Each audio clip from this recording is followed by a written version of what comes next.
श्रीकुलदेवी स्तोत्रम्। ॐ नमस्ते श्रीकुलदेवी कुलाराध्या कुलेश्वरी कुलसंरक्षणी माता कौलिकज्ञानप्रकाशिनी वन्दे श्रीकुलपूज्या कुलाम्बा कुलरक्षिणी वेदमाता जगन्माता लोकमाता हितैषिणी आदिशक्ति समद्भूता तव्या हि सम्पूर्णजगत् विश्ववन्ध्यां महाघोरां त्राहि मां शरणागतां त्रैलोक्यहृदयं शोभे देवी त्वं परमेश्वरी भक्तानुग्रहकारिणी त्वं कुलदेवी नमोऽस्तुते महादेव प्रियङ्करी बालानां हितकारिणी कुलवृद्धिकरी माता त्राहि मां शरणागतां चिदग्रिमण्डलं सम्भूता राज्यवैभवकारिणी प्रकटितां सुरेशानि वन्दे त्वां राजगौरवं त्वदीये कुले जातः त्वामेव शरणं गतः त्वत्वत्सलोऽहमाध्ये त्वं रक्षि रक्षाधुना पुत्रं देहि धनं देहि साम्राज्यं प्रदेहि मे सर्वदा अस्माकं कुले भूयात् मङ्गलानुशासनं कुलाष्टकमिदं पुण्यं नित्यं यः सुकृती पठे तस्य वृद्धिः कुले जातः प्रसन्ना परमेश्वरी कुलदेवी स्तोत्रमिदं सुपुण्यं ललितं तथा अर्पयामि भवद्भक्त्या त्राहि मां शिवगेहिनी। ॐ नमस्ते श्रीकुलदेवी कुलाराध्या कुलेश्वरी कुलसंरक्षणी माता कौलिकज्ञानप्रकाशिनी वन्दे श्रीकुलपूज्या कुलाम्बा कुलरक्षिणी वेदमाता जगन्माता लोकमाता हितैषिणी आदिशक्ति समद्भूता तव्या हि सम्पूर्णजगत् विश्ववन्ध्यां महाघोरां त्राहि मां शरणागतां त्रैलोक्यहृदयं शोभे देवी त्वं परमेश्वरी भक्तानुग्रहकारिणी त्वं कुलदेवी नमोऽस्तुते महादेव प्रियङ्करी बालानां हितकारिणी कुलवृद्धिकरी माता त्राहि मां शरणागतां चिदग्रिमण्डलं सम्भूता राज्यवैभवकारिणी प्रकटितां सुरेशानि वन्दे त्वां राजगौरवं त्वदीये कुले जातः त्वामेव शरणं गतः त्वत्वत्सलोऽहमाध्ये त्वं रक्षि रक्षाधुना पुत्रं देहि धनं देहि साम्राज्यं प्रदेहि मे सर्वदा अस्माकं कुले भूयात् मङ्गलानुशासनं कुलाष्टकमिदं पुण्यं नित्यं यः सुकृती पठे तस्य वृद्धिः कुले जातः प्रसन्ना परमेश्वरी कुलदेवी स्तोत्रमिदं सुपुण्यं ललितं तथा अर्पयामि भवद्भक्त्या त्राहि मां शिवगेहिनी। ॐ नमस्ते श्रीकुलदेवी कुलाराध्या कुलेश्वरी कुलसंरक्षणी माता कौलिकज्ञानप्रकाशिनी वन्दे श्रीकुलपूज्या कुलाम्बा कुलरक्षिणी वेदमाता जगन्माता लोकमाता हितैषिणी आदिशक्ति समद्भूता तव्या हि सम्पूर्णजगत् विश्ववन्ध्यां महाघोरां त्राहि मां शरणागतां त्रैलोक्यहृदयं शोभे देवी त्वं परमेश्वरी भक्तानुग्रहकारिणी त्वं कुलदेवी नमोऽस्तुते महादेव प्रियङ्करी बालानां हितकारिणी कुलवृद्धिकरी माता त्राहि मां शरणागतां चिदग्रिमण्डलं सम्भूता राज्यवैभवकारिणी प्रकटितां सुरेशानि वन्दे त्वां राजगौरवं त्वदीये कुले जातः त्वामेव शरणं गतः त्वत्वत्सलोऽहमाध्ये त्वं रक्षि रक्षाधुना पुत्रं देहि धनं देहि साम्राज्यं प्रदेहि मे सर्वदा अस्माकं कुले भूयात् मङ्गलानुशासनं कुलाष्टकमिदं पुण्यं नित्यं यः सुकृती पठे तस्य वृद्धिः कुले जातः प्रसन्ना परमेश्वरी कुलदेवी स्तोत्रमिदं सुपुण्यं ललितं तथा अर्पयामि भवद्भक्त्या त्राहि मां शिवगेहिनी। ओम नमस्ते श्री कुलदेवी कुलाराध्या कुलेश्वरी कुल संरक्षणी माता कौलिक ज्ञान प्रकाशिनी। वंदे श्री कुलपूज्या कुलांबा कुलरक्षिणी वेद माता जगन्माता लोकमाता हितेशिणी। आदिशक्ति समद्भूता तव्या हि संपूर्ण जगत विश्ववंद्यां महाघोरां त्राहि मां शरणागतम्। त्रैलोक्य हृदयं शोभे देवी त्वं परमेश्वरी भक्तानुग्रहकारिणी त्वं कुलदेवी नमोस्तुते। महादेव प्रियंकरी बालानां हितकारिणी कुलवृद्धिकरी माता त्राहि मां शरणागतम्। चिदग्रिमण्डलं सम्भूता राज्यवैभवकारिणी प्रकटितां सुरेशानि वन्दे त्वां राजगौरवम्। त्वदीये कुले जातः त्वामेव शरणं गतः त्वत्वत्सलोऽहमाद्ये त्वं रक्षि रक्षाधुना। पुत्रं देहि धनं देहि साम्राज्यं प्रदेहि मे सर्वदा अस्माकं कुले भूयात् मङ्गलानुशासनम्। कुलाष्टकमिदं पुण्यं नित्यं यः सुकृति पठे तस्य वृद्धिः कुले जातः प्रसन्ना परमेश्वरी। कुलदेवी स्तोत्रमिदं सुपुण्यं ललितं तथा अर्पयामि भवद्भक्त्या त्राहि मां शिवगेहिनी। ओम नमस्ते श्री कुलदेवी कुलाराध्या कुलेश्वरी कुल संरक्षणी माता कौलिक ज्ञान प्रकाशिनी। वंदे श्री कुलपूज्या कुलांबा कुलरक्षिणी वेद माता जगन्माता लोकमाता हितेशिणी। आदिशक्ति समद्भूता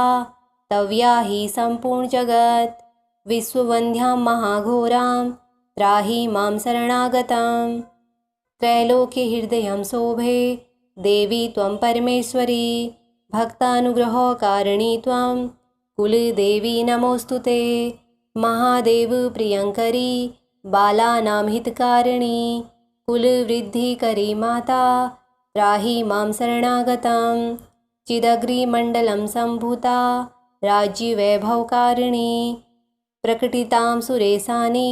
वन्दे त्वां राजगौरवम्। त्वदीये कुले जातः त्वामेव शरणं गतः त्वत्वत्सलोऽहमाद्ये त्वं रक्षि रक्षाधुना। पुत्रं देहि धनं देहि साम्राज्यं प्रदेहि मे सर्वदा अस्माकं कुले भूयात् मङ्गलानुशासनम्। कुलाष्टकमिदं पुण्यं नित्यं यः सुकृति पठे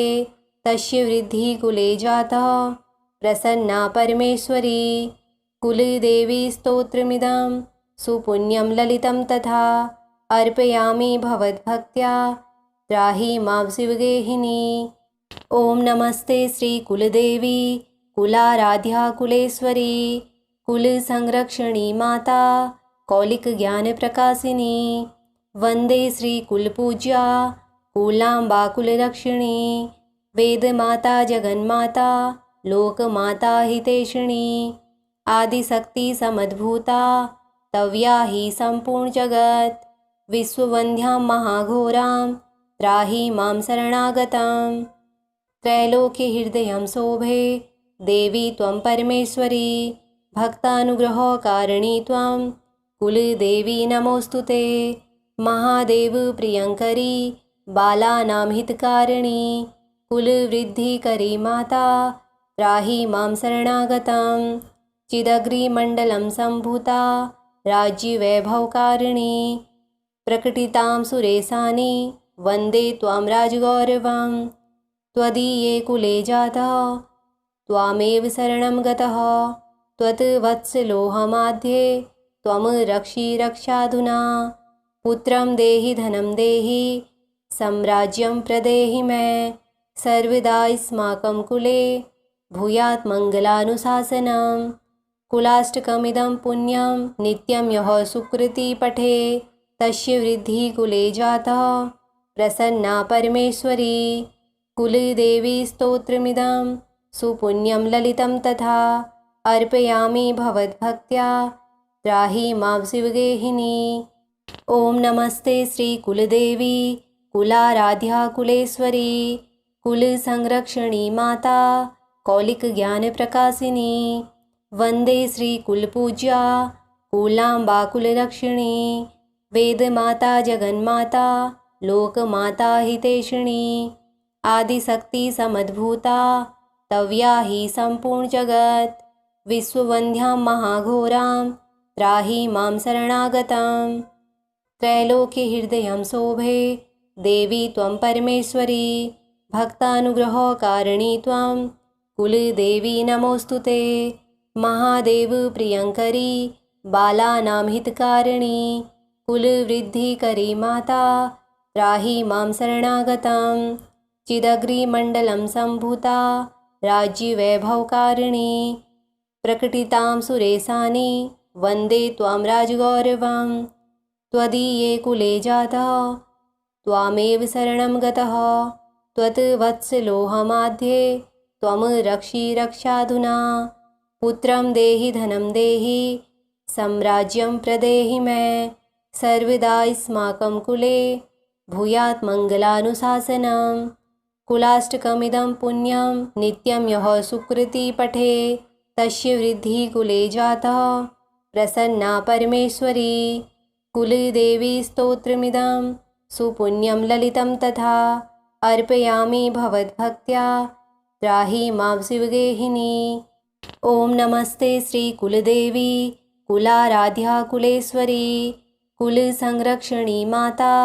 कौलिकज्ञानप्रकाशिनी वन्दे श्रीकुलपूज्या कुलाम्बा कुलरक्षिणी वेदमाता जगन्माता लोकमाता हितैषिणी आदिशक्तिसमद्भूता तव्या हि सम्पूर्णजगत् विश्ववन्ध्यां महाघोरां त्राहि मां शरणागतं त्रैलोक्यहृदयं शोभे देवी त्वं परमेश्वरी भक्तानुग्रहकारिणी त्वं कुलदेवी नमोऽस्तु ते महादेव प्रियङ्करी बालानां हितकारिणी कुलवृद्धिकरी माता त्राहि मां शरणागतं चिदग्रिमण्डलं सम्भूता राज्यवैभवकारिणी प्रकटितां सुरेशानि वन्दे त्वां राजगौरवम् त्वदीये कुले जातः त्वामेव शरणं गतः त्वत्वत्सलोऽहमाद्ये त्वं रक्षि रक्षाधुना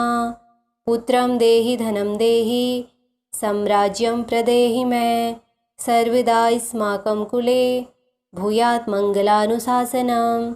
कुलाष्टकमिदं पुण्यं नित्यं यः सुकृती पठे तस्य वृद्धिः कुले जातः प्रसन्ना परमेश्वरी कुलदेवी स्तोत्रमिदं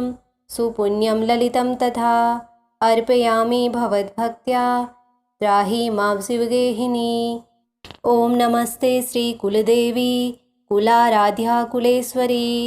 कुलसंरक्षणी माता कौलिकज्ञानप्रकाशिनी वन्दे श्रीकुलपूज्या कुलाम्बा कुलरक्षिणी वेदमाता जगन्माता लोकमाता हितैषिणी आदिशक्तिसमद्भूता तव्या हि सम्पूर्णजगत् विश्ववन्ध्यां महाघोरां त्राहि मां शरणागतं चिदग्रिमण्डलं सम्भूता राज्यवैभवकारिणी प्रकटितां सुरेशानि वन्दे त्वां राजगौरवम् त्वदीये कुले जातः त्वामेव शरणं गतः त्वत्वत्सलोऽहमाद्ये त्वं रक्षि रक्षाधुना पुत्रं देहि धनं देहि साम्राज्यं प्रदेहि मे सर्वदा अस्माकं कुले भूयात् मङ्गलानुशासनं कुलाष्टकमिदं पुण्यं नित्यं यः सुकृती पठे तस्य वृद्धिः कुले जातः प्रसन्ना परमेश्वरी कुलदेवी स्तोत्रमिदं सुपुण्यं ललितं तथा अर्पयामि भवद्भक्त्या त्राहि मां शिवगेहिनी। ॐ नमस्ते श्रीकुलदेवी कुलाराध्या कुलेश्वरी कुलसंरक्षणी माता कौलिकज्ञानप्रकाशिनी वन्दे श्रीकुलपूज्या कुलाम्बा कुलरक्षिणी वेदमाता जगन्माता लोकमाता हितैषिणी आदिशक्तिसमद्भूता तव्या हि सम्पूर्णजगत् विश्ववन्ध्यां महाघोरां त्राहि मां शरणागतं त्रैलोक्यहृदयं शोभे देवी त्वं परमेश्वरी भक्तानुग्रहकारिणी त्वं कुलदेवी नमोऽस्तु ते महादेव प्रियङ्करी बालानां हितकारिणी कुलवृद्धिकरी माता त्राहि मां शरणागतं चिदग्रिमण्डलं सम्भूता राज्यवैभवकारिणी प्रकटितां सुरेशानि वन्दे त्वां राजगौरवम् त्वदीये कुले जातः त्वामेव शरणं गतः त्वत्वत्सलोऽहमाद्ये त्वं रक्षि रक्षाधुना पुत्रं देहि धनं देहि साम्राज्यं प्रदेहि मे सर्वदा अस्माकं कुले भूयात् मङ्गलानुशासनं कुलाष्टकमिदं पुण्यं नित्यं यः सुकृती पठे तस्य वृद्धिः कुले जातः प्रसन्ना परमेश्वरी कुलदेवी स्तोत्रमिदं सुपुण्यं ललितं तथा अर्पयामि भवद्भक्त्या त्राहि मां शिवगेहिनी। ॐ नमस्ते श्रीकुलदेवी कुलाराध्या कुलेश्वरी कुलसंरक्षणी माता कौलिकज्ञानप्रकाशिनी वन्दे श्रीकुलपूज्या कुलाम्बा कुलरक्षिणी वेदमाता जगन्माता लोकमाता हितैषिणी आदिशक्ति समद्भूता तव्या हि सम्पूर्ण जगत् विश्ववन्द्यां महाघोरां त्राहि मां शरणागतम् त्रैलोक्यहृदयं शोभे देवी त्वं परमेश्वरी भक्तानुग्रहकारिणी त्वं कुलदेवी नमोऽस्तु ते महादेव प्रियङ्करी बालानां हितकारिणी कुलवृद्धिकरी माता त्राहि मां शरणागतं चिदग्रिमण्डलं सम्भूता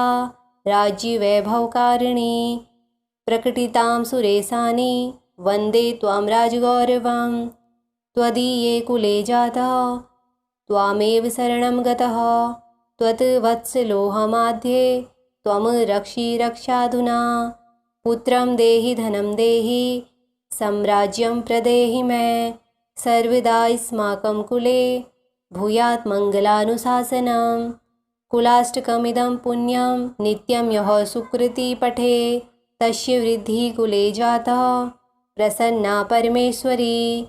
कुलदेवी स्तोत्रमिदं सुपुण्यं ललितं तथा अर्पयामि भवद्भक्त्या त्राहि मां शिवगेहिनी।